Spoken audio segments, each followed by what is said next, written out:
Thanks for tuning in to Howe's Things, the podcast and radio show from the David A. Howe Public Library, recorded right here in Wellsville, New York. I'm Allie Stevick. I'm Nick Gunning. Allie, how's it going?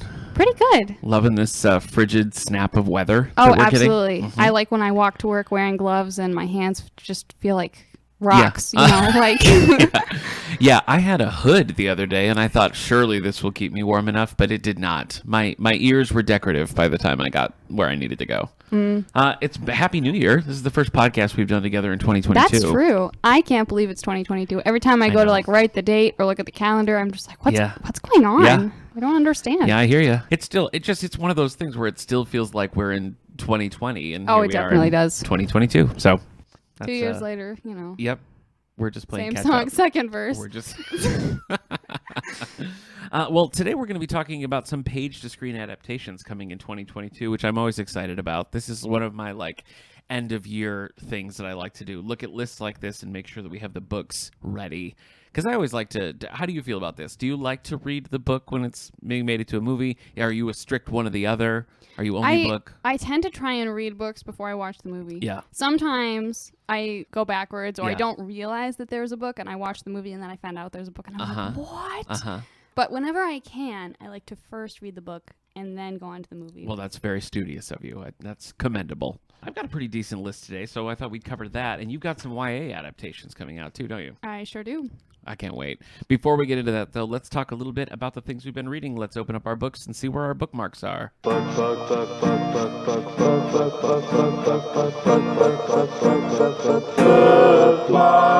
do you got for me today?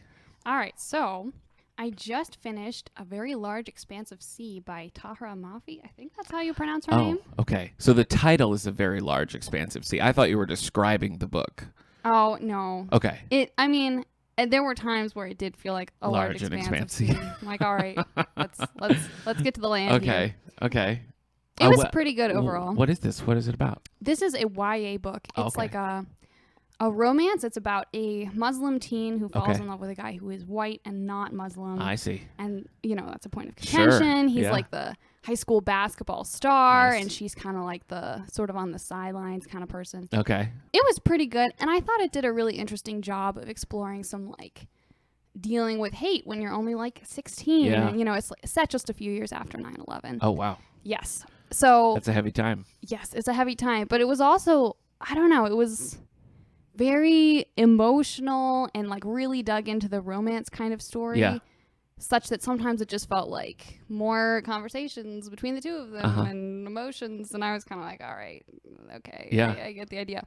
But I'm glad I read it. Overall, I think it was worthwhile. Yeah. Do you remember? You don't remember 9/11, do you? I don't remember 9/11. Don't remember. Yeah. I was straight up in college. Wow. And then I had to go and do a dinner theater production of Annie Get Your Gun for a packed house. Oh, my goodness. And it was a very surreal day. But yeah, this sounds like kind of a heavy book. Did it manage to find lightness and things too? I think so. And it had some definitely positive parts. Yeah. Some really wholesome friendships, which I'm always here for. You're here for wholesome friendships. That's what you're looking for? Okay. Yeah. All right. All right. So this feels like it's kind of a meh read for you. I probably won't reread it, but I'm glad I read it. Do you reread a lot? I reread not as much as I used to because I can't do it. There's just so many more books that I'm like, I gotta read this. Yep. But there are some that I keep coming back to. The Penderwicks books I keep rereading. Okay. Even though the second one I probably have close to memorized, but it's fine. Yeah, it's only happened a couple times that I've reread it, and typically if I'm going to reread something, it'll be like my wife hasn't read it, and so I'll read it aloud while we're doing other things or something like that. It's very rare that I'm just going to sit down and reread another book. Do you think that's a personal failing on my part? No, I wouldn't say so. Okay. I think you're all right. All right, well, thanks. We'll let it pass. Thank you. Let's see, what did I finish? Well, I just finished The Boys. It was a Christmas present. It's by Clint Howard and Ron Howard. Do you know who those people are? No. You don't know who Ron Howard is? From don't. The Andy Griffith Show or Happy Days? No. Directed Just, Apollo 13. I saw Apollo 13. You saw Apollo 13. That one Okay. I know. I All understand that reference. Well, Ron Howard and Clint Howard grew up in Hollywood, doing TV shows and movies the whole time. And now Ron Howard is an Academy Award winning director, filmmaker. And so it was just a really interesting way to approach an autobiography because it was like some sections were Ron Howard, some were his brother Clint, and they would just kind of like bounce back and forth. Sometimes it would just be like a long uninterrupted stretch. Other times the other one would kind of chime in with a little aside about it. So I don't think I've ever really read a book quite like that, because it's not like our parents were great. You know what I mean? It was like they were kind of trading off telling the story. So I really liked it, but I'm a sucker for retro TV, and I love Ron Howard movies. So it was a good time. I started just reading it, and then my hold for the audiobook, which they read, came in, so I finished with the audiobook, and that was fun to hear it in their real voices. Yeah, but that does sound like it would be cool. Did you ever watch Arrested Development? I'm not sure. I gotta stop trying to connect with you on things from the early 2000s. I see that. I see my mistake. I was like a wee child in the early 2000s. I don't remember 9/11. I was alive for it, but I don't remember it. Okay. What year were you born? 99. Oh, so you made it. You're a 90s girl. Sort of. Just under the gun. Anything else? Anything else that you read? I just read the first 2 books of Louise Penny's Armand Gamache series. Oh, yes. Okay, I read Still Life. That's book 1, I believe. That's book 1. Yeah. And this is one where I messed up and I watched the movie first. I didn't even know there was a movie. There's a movie of Still Life. That's so relevant to our topic today. Is the movie good? It was pretty good. Okay. It was good enough. So I watched it with my family. My mom had read, I don't know how many of the books by that point. They're super popular. They are super popular. Yeah. And she was like, oh, there's the movie of this. It's great. You guys will like it. Let's watch it. And we were like, well, we're not planning to read the book, so it's probably fine. And then it was good enough that I was like, all right, I think I want to read the book. How did you feel about the first book? I liked it. Did you? Mm-hmm. Okay. We did it for a book club several years ago, and as I recall, I feel like I should have pressed on and read the second book, because I think there's a lot of world building. There's a lot of setup in that first book, introducing a lot of characters, and I felt like it was a little bogged down by that. But maybe coming in from the movie and then actually powering on to book 2. That might have helped. That wasn't your experience, but I thought it was fine. I also just will admit that I'm not a super plot person. Okay. So if the characters and the writing are good, I'm willing to overlook some other things if it's not as plot heavy, it is or if good it's characters. A lot more world building. Right. So I feel like that got me. The second one was also good. The method of murder was it was a little harder to suspend disbelief, because it was like, oh, this person got electrocuted on a lake in the winter and they were wearing these boots and this thing with the chair and jumper cable. It was very complicated. It sounds convoluted for sure. And so, which made for a very interesting kind of unraveling and trying to figure out what happened. But I was a little bit okay. Yeah. So my sister also said that they start getting really good around book 5. So I'm like, okay. I have well, they're some more still going. They're still going. I know. It's and crazy. Now she's writing with Hillary Clinton. Remember that Secretary of State? Yeah, I do. Super spy action adventure novel. I don't know. I didn't read it. What about A Beautiful Mind? That's a Ron Howard movie. Beautiful Mind with Russell Crowe. No? I've been told so many times that I need to. Yeah, because you're all into math. I'm He's all a mathematician. into math. It would make perfect sense. Well, it just hasn't happened yet. Okay. All right. We need a staff movie night then, and we can watch some Ron Howard movies. All right, so you're going to continue on with the Louise Penny I think series? So, yeah. I'm trying to give myself a little bit of a break, because I listened to the audiobooks of the first 2. Okay. And both of them I listened to in less than a 48-hour period. Wow. And so I was like, we maybe need to pace ourselves. That's a lot. Those aren't short books either. They aren't short books. I was just walking around the house, listening, doing the dishes, all that kind of thing. So maybe we need to not just binge the entire series. Yeah, I mean, it would take you a couple of weeks, I feel like, at this point to do that, assuming that you sleep. Maybe I've asked you this before. Can you sit down in a chair and listen to an audiobook? Is that a skill you have? I can. Oh, okay. Usually I'll try and be knitting or washing the dishes, something like that. But if I really get into it, then often I'll kind of set aside what I'm doing and I'll just sort of sit there and listen. The only times that I've done that, and I did it for the boys actually, was when I was within spitting distance to the end and was I don't want to stop this with 30 minutes to go, and then I can do it. But to just be I'm going to sit in this easy chair with a mug of tea and listen to an audiobook for 4 hours, I couldn't do it. I don't think I could do it for 4 hours. What's your upper limit? I'm not sure, because again, usually it's I'll start out by doing something and then maybe I'll finish it and I'll sit down. So I don't know how long I could just be I am just sitting here listening. Okay. I'm sure it would be less than 4 hours though. What's the setting of these Louise Penny books? Is it Canada? Yes. Canada. Okay. Yes. So it's a tiny little village called 3 Pines. 3 Pines. Okay. All right. I read something random. Are you ready? I am so ready. Good. It's called the Stratford Zoo Midnight Review. Interesting. It's they're like it's hard to classify. This is my big takeaway from these is that I don't understand who they're for. I read 2 of them. They're written by Ian Lender. The art is by Zach Giolongo, and I'd seen some of his other stuff, and that's how I got to these because of the illustrator, because I like the illustrator, and they look great. They are about this zoo that after hours puts on Shakespeare plays. Oh. And so the first one is Romeo and Juliet, and then there's also Macbeth. And it's weird because it kind of seems like they're for kids, but the themes of those plays aren't super kid-friendly. Right. And so, like, there's blood and violence, and, like, it was just, finished them, and I was like, I don't know what that was. That's very interesting. I guess, I don't know if that's a recommendation, but it was kind of a head-scratcher. So if you are a very specific person who likes things that are kind of geared toward kids, yes, but also likes violent Shakespeare plays, yes, this is right. the thing for you. If you were, reading or watching a presentation of a Shakespeare play and you think, gosh, I wish I could see anthropomorphic animals perform this watered down for children, then I would recommend these 2 books. I think there's more. I only read 2 because that's all that's in our system. But actually, I think there's more. They're weird enough that you might like them. I don't know. That's fair. I don't know your thing. I am currently reading one that I think maybe we're both currently reading. I think so. Pepperoni Pizza Can Be Murder by Chris Cavender. That title right there, like, that's what did it for me. Why do you think I picked it?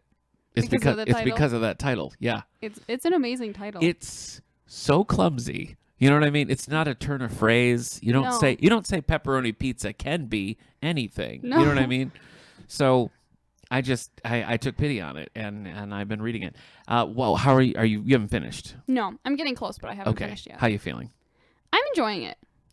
I feel like it starts with a lot of named characters, and I'm like, who's Greg? Like I spent the first couple of chapters trying to like get my bearings, but after that, I'm kind of into it. That's fair. Yeah, I've gotten into it more than I expected. Because yeah. I started, and again, like, I tend to be more of a, like, good writing and good characters. And I wouldn't say it's as strong in those areas. Yeah. But I'm still enjoying it. I will say, though, just some of the things that they do, I'm like, why would you think this is a good... If you want to solve a murder, why would you go and do this, of all things? Yeah. So, but I get that. Yeah. I get that. The thing with Cozies, and I should preface this by saying we're starting this new Coffee and Cozies book club where the third Tuesday of every month, 10 o'clock, we're going to have coffee and tea, and we're going to read a light little cozy mystery. And this is the first on the list. So that's why we're doing it. The thing that works for these, and I feel like you either can or you can't get into like the cozy mystery genre. You either can just be like, yeah, I'm going to accept that this lady with a muffin shop is going to solve 40 murders in a small town, or you can't. And I feel like I can accept the basic premise that these like lighthearted murders are going to happen. Sometimes it crack me up because it's like a murder will happen, they'll solve it, and they'll be like, okay, let's just get back to our business, and I'm like, there was just a murder in this very small town next door to you, and you're just going to move on with your life. I think it speaks to a deeper problem. But yeah, I feel like that's always a problem with mysteries, though, is like you'll read it. Yeah. I remember this one in particular I was reading once. I don't remember the title, so I can't like personally add it and tear it down. Okay. But I was reading it, and this character like goes into the bathroom and finds a dead body sitting on the toilet, and is like, "Oh, this is frustrating. I want to like go to the bathroom, but there's this." And goes out and is like, like security. There's a body, whatever. Just like super unfazed, but really annoyed. Okay, and then later something happens, like. Some guy that she's kind of into or something says or does something, and she just gets like so upset and has an emotional breakdown. I'm like, there's no consistency here. Like, yeah, you can handle finding a corpse on a toilet, but you can't handle this brief spat. Okay, this brief spat. And so I'm like, all right, okay. I need to know what this book is. You got to get to the bottom of it. I'll find out. I'll do some research and I'll try and let you know. We'll report back on it. For audiobooks, I've been listening to Carnival of Snackery by David Sedaris. It's volume 2 of his collected diaries. And I've been loving it. It's a long one, and I ran out of time. So I went back on Libby. And so I have a hold on it. It's going to come back around. So I switched to Jamie Foxx's autobiography, Act Like You Got Some Sense, and I'm loving it so far. He reads it. It's a lot of fun. Is it helping you act like you've got some sense? No, not yet. I'm hoping by the end I will be able to do that. Speaking of Jamie Foxx, did you see Spider-Man? Yes. Thwip. What did you think? Did you like it? I did like it. Yeah, I had a great time. This is so off topic, but I need to know, what's your favorite Marvel thing of the year? Because there's been so many. This is tricky. Yeah. Because we all know 9. how I feel about Black Widow. You love Black Widow, yeah. I love Black Widow. Yeah. But I did really enjoy the Hawkeye show. Hawkeye? Okay. Yeah. I mean, I liked Hawkeye, too. Oh, also, Yeah. I forgot to tell you. Okay. I finally watched Shang-Chi. Hey, you did it. I did it. Okay. Finally, after... Yeah. I forget how long it was of many putting it months. up. Yeah. But I thought that was really good, too. Yeah, it is good. I really enjoyed that. Super cool. I guess slight spoilers for Shang-Chi. Spoilers! I could have done without the dragon fight in the end. That's fair. I kind of liked I don't know, like the bus fight is so cool, and then The bus fight was really when cool. you get to the the final act, it's a little more, I don't know, mystical and creatures than I was wanting, I guess, but that's not a knock on it. I think I just preferred the other stuff more. I was kind of like, seriously, there's going to be a dragon? And then when the dragon was there, I was like, okay, actually, I'm fine with this. You were on board. So Okay. I liked that the dragon, the primary method of its fighting was doing this little water dance. And Yeah. it's like, boom, Yeah. I will kill you with the power of Right. water. Yeah. That was fun. I mean, you can kill people with water. This is true, but Okay. not the way that dragon did. Yeah, I heard you read a book where somebody got electrocuted on a lake wearing special boots. This is true. So that's kind of like being killed. kind of like being killed with water. With water. Water's involved. Electricity. Speaking of electricity, Jamie Foxx in Spider-Man reprising Electro. Yes. So, which I thought he was great in, and so different than he was in Amazing Spider-Man 2. You didn't see that one? Not yet. Okay. But back to the question. What do you? Is it Hawkeye? Is Hawkeye your favorite of the? I think I'm gonna lean toward going with Hawkeye. Okay. All right. A I lot was of good just stuff. Really pleased. Nothing's knocked WandaVision out of first position for me. Was that really in 2021? Yes. See, that feels like so I long know, ago. but it was like January. Okay. It was January, So that's so part it's of been a why. full year. But yeah, But also, this is still 2020, right? So no, who's even no, counting? no. It's 2022. Pretty sure it's not. No, I'll check a calendar. Yeah, I guess that's it for what I'm reading. What about you? Is there anything else that you're currently doing? I am doing a reread via audiobook. We just were talking about We this. just were talking about this. Okay. It's one I haven't read since I was a young teenager. Okay. It's The Emerald Atlas. I think the name is John Stevens of the author. Okay. And when I first read it, I really liked it. And it's the first book of a trilogy, but Okay. the other two weren't out yet. Oh. And so I was like, oh, okay, I'll come back to this. Forgot about it. Yeah. And then at some point I was shelving downstairs in the stacks and I found the sequel and I was like, it's been long enough that the sequel is now in the stacks. Huh. Maybe I should actually You read should this. finish it. So I decided I would reread it so that it was fresh in my mind Yeah. before diving into How the does other it ones. hold up on reread? It's good. I'm enjoying it the second time around. It helps that it's not one that I remember super well. Certain parts Okay. really stand out, It but kind of sounds like a fantasy title. Is it fantasy? it is or a no? fantasy Okay. title. It has time travel I love time travel. done very effectively, That's I will cool. say. Okay. So I am liking it the Okay. second time around. Nice. You watching anything good? Finally getting caught up on the 8th season of Ruby. The anime? Yes. Yeah, okay. Yeah. Amanda likes that. Have you guys bonded We've on talked Ruby? about it, Okay, yeah. good. Yep. Let's see. What have I been watching? You know what? I've been really wanting to watch Being the Ricardos Oh, yeah. because, I love old school TV and I love Lucy. That's the title of the show. Oh, But I look at do that. love Lucy. I see what you did there. And so we watched that. And it's kind of an uneven movie. It kind of can't decide if it wants to be about the time that somebody reported that Lucy was a communist or if it wants to be talking about their relationship or if it wants to be talking about the magic that was the Lucy phenomenon. And it kind of ends up not really addressing any of those things thoroughly enough. So it's a lot of really great performances. I was really skeptical about Nicole Kidman playing that role, but she got the voice down and really I saw a lot of things where I was like, oh, that's a Lucy thing. Whereas Javier Bardem as Desi Arnaz didn't really sound or look like him, but kind of had the essence. You know what I mean? He did it, and it was yeah, I see it. I see what you're doing. And so I kind of appreciated the different takes that they did. So really enjoyed the movie, really enjoyed the performances. But I got to knock it, I think, for the writing because it doesn't quite zero in enough on what the premise is, and it just sort of leaves you wanting more. I kind of wish it was a series. It keeps saying why not both until you have too much. Right, yeah. Yes.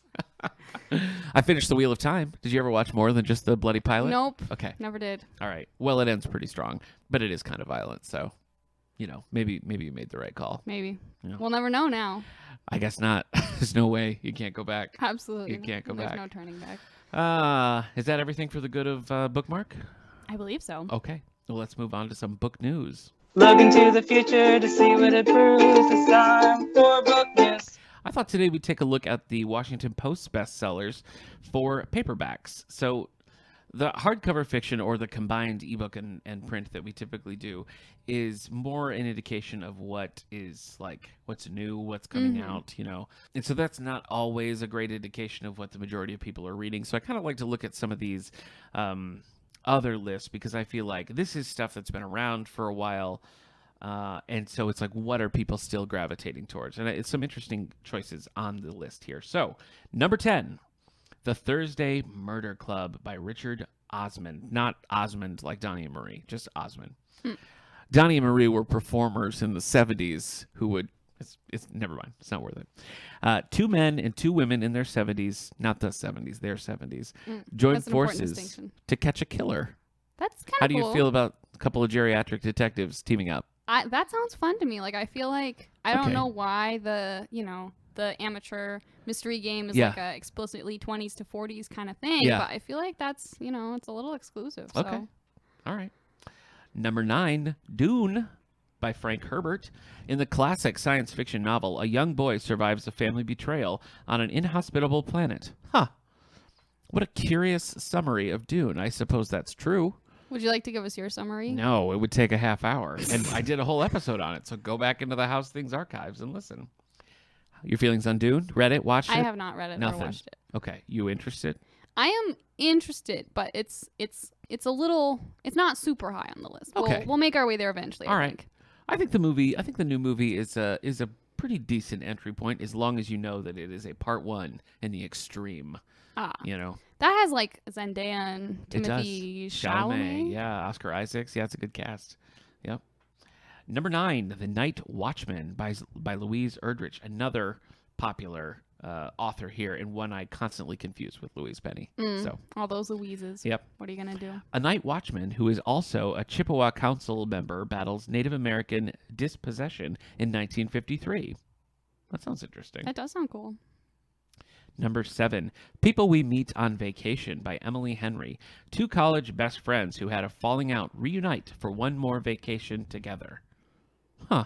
The question I immediately have is, if you had a falling out, why would you go out of your way to have a vacation together, knowing that you had a falling out? You had a falling out. It's either going to go really well or you're going to have a bad vacation. Yeah. Those are the two options. It's going to be an extreme either way.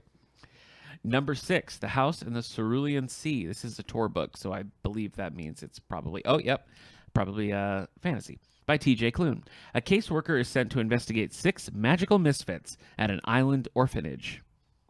A lot of alliteration in there. What did you think? I've heard good things about this one. Have you really? Mm-hmm. Oh, okay. Are you going to read it? Maybe. Okay. I haven't made a plan to. But Number 5, Anxious People by Frederick Bachmann.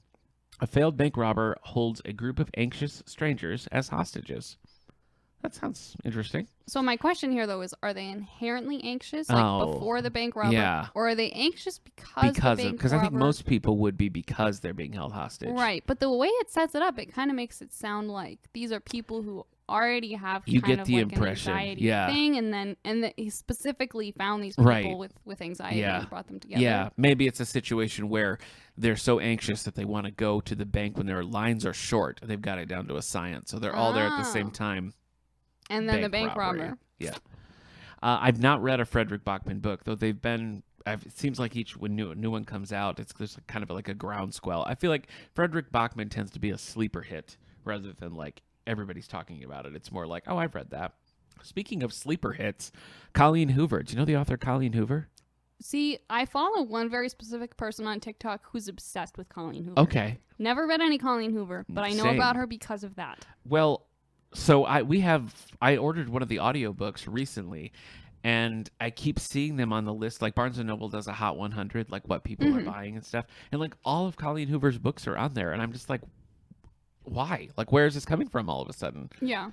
Well, and that's the thing is I feel like again, a sleeper hit. I don't feel like I hear people talking about her a lot, but I see her getting checked out a lot and people reading. So I'm like, all right, I guess And It Ends With Us is not a new book, but even when we were doing the New York Times like combined print and ebook, this one was popping back up here. So it's a couple years old. But anyway, we got them now. I ordered several Colleen Hoover books. So did I ever finish what this is about? It Ends With Us by Colleen Hoover at number 4.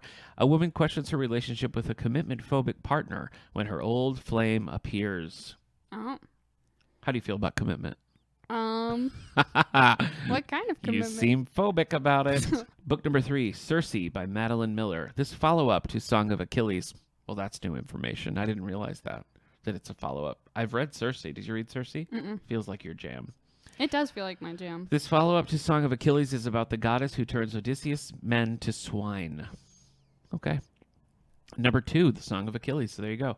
Also by Madeline Miller. The legend of Achilles retold from the point of view of his friend Patroclus? There you go. That's how I've always said it. I don't know if that's right. We're going to accept that, yeah. Number 1, The Seven Husbands of Evelyn Hugo by Taylor Jenkins Reid. Love Daisy Jones and the Six, her other book. Haven't read this one. A Hollywood icon recounts the glory of her glamorous life to a young reporter, and both discover the cost of fame. What do you think it is, the cost of fame? Never having a peaceable moment, not having privacy. It's pretty insightful. I think you're right. I don't want to be famous. It sounds like so much work. You don't? No. Yeah, it's probably a lot of pressure. Let's take a look at some of the best page-to-screen adaptations coming in 2022. Are you ready? I am so ready. Now, right off the bat, is there one that you already knew of that you were anticipating, or are these new surprises to you? I feel like these were mostly new surprises. Okay. I guess I wasn't paying attention to what's getting adapted. Well, Daisy Jones and the Six, the other Taylor Jenkins Reid book that came out a few years ago, I know that's when they've been talking about that one coming out for a while. And I love that book. I feel like part of what makes that book work is the format, because it's like an as told to biography. I don't know that the story itself is just like intrinsically interesting. So I don't know. I don't know if that's going to work or not. But well, maybe if it has really good acting, that's true. It'll pull it off. I guess we'll find out what happens. So I guess that'll be the first one on my list here. And I'm pulling a lot of these from an article that first appeared in Elle magazine by Jahan Boussifa. Came out December 29th, 2021. I'm looking at it at Elle.com. And so this article says, Taylor Jenkins Reid best-selling 2019 novel charts the Fleetwood Mac-esque rise and fall of the titular fictional rock band in the 1970s. Told in the structure of an oral history, the story even includes original song lyrics. Oh, that's interesting. Riley Cow is playing Daisy Jones. She is the granddaughter of one Elvis Presley. What do you know? Any feelings on Elvis? Neutral. Neutral. Okay, Neutral. Well, it's not negative, so I'll take it. What do you got in the YA list? I am looking at a list that came out on Book Riot. Okay. 22 YA books to movies to TBR and TW lists. Okay. Right here at the top, we've got 29 Dates by Melissa de la Cruz. This rom-com follows Jisoo, I think is how that's pronounced. Okay. Whose traditional South Korean parents, concerned about her lack of concern for school and her future, hire Seoul's premier matchmaker to ensure she finds a suitable partner. Oh. One piece of the bigger puzzle to help her get her life in order. Okay. So she agrees to go on some dates, but then I guess she gets sent off to private school in San Francisco or something. I haven't read this one. It does sound kind of fun. Okay. So is it tentatively on your list of must-see? Tentatively. I'm looking at Conversations with Friends here. This is by Sally Rooney. Sally Rooney's book, Normal People, was a huge hit. I feel like that was popping up all over the place. Lots of holds here at the library. And I know they did a Hulu miniseries on that. I didn't read it. I haven't read this one either, but it tells the story of Frances and Bobby, two Dublin-based students who become romantically intertwined with an older married couple, Nick and Melissa. The 12-episode series will star newcomer Alison Oliver, Sasha Lane, Joe Alwyn, and Gemina Kirk. Set to premiere in the spring. Where the Crawdads Sing. Fine. I don't know why they waited this long on Where the Crawdads Sing. Yeah, because wasn't that like a really big... It wouldn't die. Yeah, really it kept thing? going and going and going and going and going. So finally that's going to happen. I don't know if it's it's a film. It's a film. I could kind of see that one working as a series, just because there's a lot of, she's essentially abandoned by her family and ends up kind of the last member of the family standing on this little bit of marshland that her family owns, and she That's sort of rough. like makes her own way. And then there's flash forwards that involve a murder mystery. So A lot of moving parts there. That does sound like a lot going on. Yeah, that's why I feel like a series would have been a better call, but who knows? What else you got? All right. Next up on the list, we have Along for the Ride by Sarah Dessen. Have you read any Sarah Dessen? No, but I see the name all the time. I see the name all the time. I feel like she has like a good whole shelf in the YA section to herself. Uh-huh. I don't think I've ever read anything by her, though. Yeah. I don't know why. They just don't give me the vibe that I want. No, I guess they always seem a little like flouncy romances. Yeah, but and I'm just like, maybe I'm being unfair because I couldn't recount a plot to you, so maybe I'm just making that up. But that's my impression. That's my impression as well. Okay. Starring Emma Passero, Andy McDowell, and Dermot Mulroney. Oh, yeah. Let's see. What does it say? Dermot Mulroney. During the summer before college, when she struggles with bouts of insomnia, she meets Eli, a fellow insomniac, and he offers her an opportunity to get to know the fun and carefree teen life across Colby, a beachside town that she's never been able to have before. Hey, that sounds like a flouncy romance. Yeah, it definitely does. Okay. No judgment, but that's kind of... Let's see how you feel about this. There's going to be a new adaptation of Persuasion by Jane Austen. I am excited about that. Are you? I am excited about that. Okay. Mind you, every adaptation of Persuasion that I've seen, is that true? I think both of the ones I saw were good. So I'm kind of like, okay. We're doing fine already, but I wouldn't say no to more. Yeah. Okay. Well, this is going to be a Netflix series, and it says it has a modern and witty approach. How do you feel about that? I think that could be fun. It's working for Dickinson. I love that about Dickinson. That's fair. So yeah, I guess we'll see how that Persuasion goes. is great. Love the book. Okay, so here's what I'm excited about. Blonde by Joyce Carol Oates. Have you read much Joyce Carol Oates? I have not. Okay. Blonde it's a fictional retelling of Marilyn Monroe, but it's also like meticulously researched. So like you learn a lot of factual things about Marilyn Monroe, but it is, a novel. Huge 700-page novel nominated for the Pulitzer Prize. When Joyce Carol Oates was here, it was one of her books that I picked up from the bookseller that was here. And it was one of the best books I've read in a long time. It's upsetting, as most Joyce Carol Oates books are. Just very emotionally raw and really like getting down to it. But when I finished it, it was just kind of profound. So I'm excited to see how this will go. Kristen Hanna's The Nightingale. That's another one. Like loop that in with Where the Crawdads Sing to ask like why has it taken so long? This is a World War II story. Elle Fanning's going to be in it. Dakota and Elle Fanning. Look at that.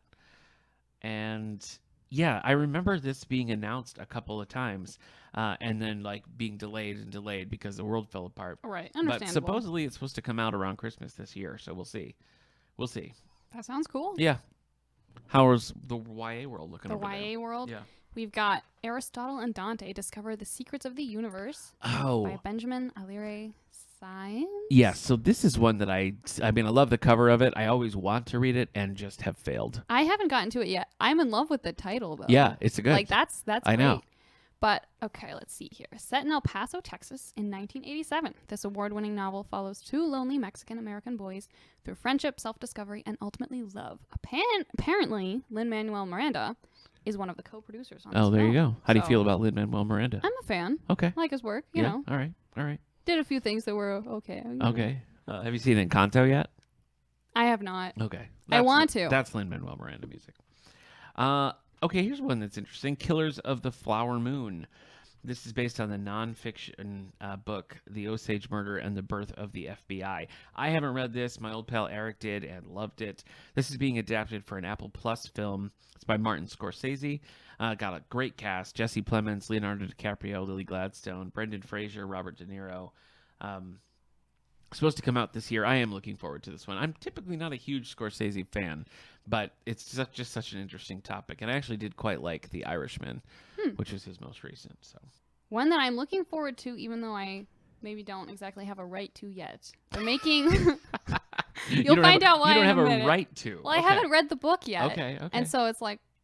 Anyway, they're making an adaptation of On the Come Up. Oh, okay. See? So is that exciting to you? Because I know that's the one you've read. I have read it. Yeah, Malika and I did a whole episode on the Come Up. And yeah, it was quite interesting. But I still, to this day, have not read or seen The Hate U Give. You gotta. I still haven't seen it, which I would like to. Yeah. Because the trailers did look pretty good. But the book is great. I'm a failure. I gotta get in it.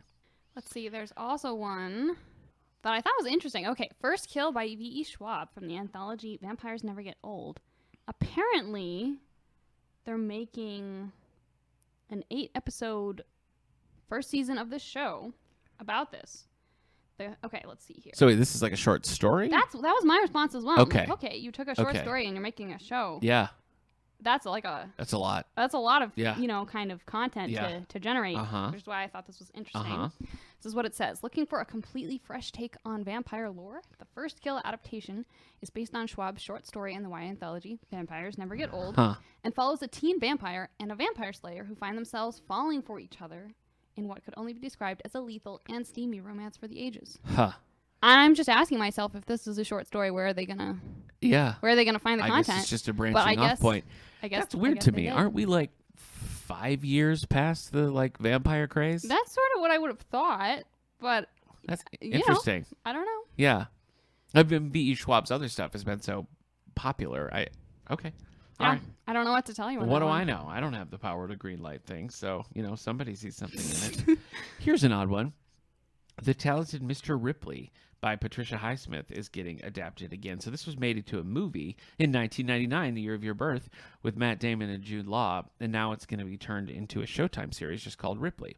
Set in the early 1960s, it follows the title character who's hired by a wealthy man to travel to Italy with the task of convincing his son, Dickie Greenleaf, to return home. Okay. All right. That sounds interesting. And I'm going to give you one more. Are you ready? Mm-hmm. White Noise. This is based on Don DeLeo's 1985 postmodern classic. It follows a couple, Jack Gladney and his fourth wife, Babette, and their 4 children as they find themselves at the center of an environmental disaster in their small Midwestern town. Ooh. I picked a downer. I didn't mean to. Didn't we say we were going to do only positive things for this episode? That was an after understanding. The last 2 podcasts that was we did an together? Understanding. Yeah. You messed up. I really did. I don't think I have any light ones on here. Do you got a light one to bring us home with? Paper Girls. Oh, Paper Girls. Which is maybe not the lightest, but it does seem like it's That's great fun. time. Movie series? What is that? Amazon Prime will stream the original 8-part series sometime in 2022. Okay. I haven't read this one yet. It is at the top of my to-read list. Yeah. Though. I think this is where I'm going to go next. Okay.